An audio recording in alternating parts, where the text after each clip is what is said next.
Hello, how you doing? Hope you're doing great. Thanks for checking out this video.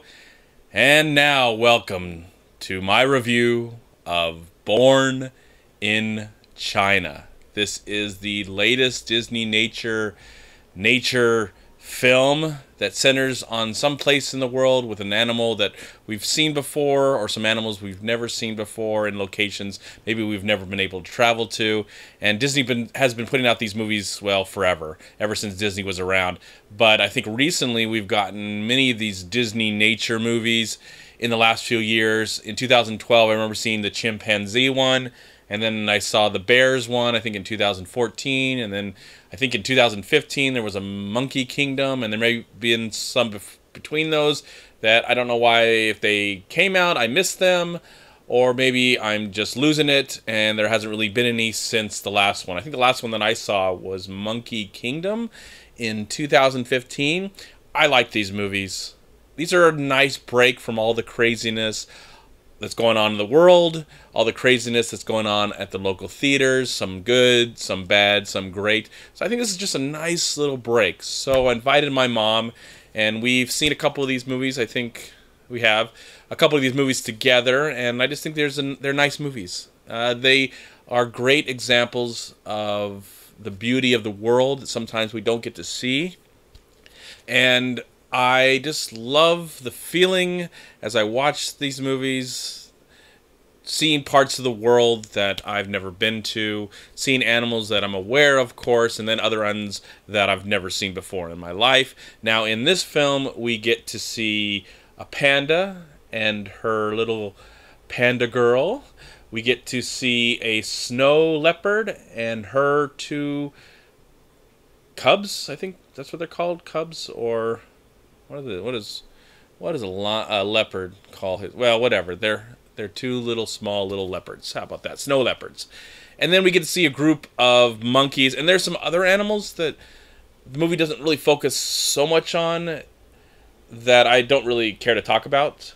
They're almost like, well, they do talk about the crane and how the crane is something that the people of China are really focused on, that they believe in the mythology of, or maybe they believe that the crane is some bird that carries spirits off, the spirits that have left us, and puts spirits into new animals and stuff like that. So we get a little bit of the ideas that are going on with these great animals, but at the same time we really focus on these three families and these really unique monkeys. I mean, these monkeys, I can't remember what they're called, but they just looked like a monkey that I don't know if I've ever seen before. I love their colors, and they almost look like they're walking fire. They're like walking fire with these little blue faces, or these little light blue faces, or little white faces, and it's just so cute and endearing and sweet. And I enjoyed the story of that monkey. And I know that these films are shot on locations. I realize that. And I did feel at times there was some manipulation going on, like to create a story about maybe a prey attacking, or the predator attacking a prey, and vice versa, and stuff like that. I felt like some of them, I want to believe that it was just all shot on location. Nothing was tampered with and stuff like that. But other times I think some editing was done involved, especially with the monkeys and their prey and their predator that comes after. I was kind of taken aback from that. Now the film is narrated by John Krasinski from The Office, and of course he is married to Emily Blunt, and he was fine in the movie. I liked his voice. Sometimes a little too over the top, a little too much of Jim going on, but other times it did add something to the film.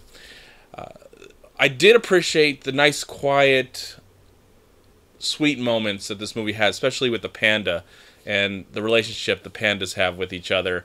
And those are just some really nice, just cute, sweet, I don't know, it just beautiful. It was just extremely beautiful. And then I think with the story of the leopard, the snow leopard, that one I enjoyed, I think, the most because it showed a more tragic side to nature. and some of the pitfalls of that kind of, that kind of situation for those animals. But always what I'm really intrigued about the most while watching one of these movies, and I'll conclude with this because I don't know what else I can say about this movie. It's a very joyful, elegant, majestic, fascinating, beautiful film, and just get to see a part of the world that maybe we don't get to see thanks to Disney. But what I enjoy most about these movies is not only that they're very short, they're shot beautifully and stuff like that, but we get to see a little bit of taste of the actual filmmaking in the credits. I want a movie, I want the Disney nature movie that talks about these filmmakers that go out there and film this stuff. That's the movie that I want to see. That is completely fascinating to me. All the patience and tender loving care I felt that they have to really get into to find these stories out there. Good film, of course. If you hate a movie like this, I don't know why you want to see these movies, because these movies are just really sweet and nice and cute and cuddly. But of course, probably vicious and violent will kill you someday. But I enjoy, and I'm glad that we get these movies, and I think we're getting another one in a couple years called, it's actually, I think next year, we're getting Dolphins. So that's something to look forward to if you like these kind of movies. I do. I think these are sweet, and for the most part, they're just really enjoyable to watch, and they're not very long. So there you go. Thank you so much for watching. Please like, comment, and share this video. And also, please check out these amazing movie websites. And if you enjoyed this review, please click here to subscribe to my channel, and also please check out all my recent reviews right here on YouTube. Have a great day, live film, find peace, happiness, and harmony in anything and everything you do, and I'll talk to you at my next movie review.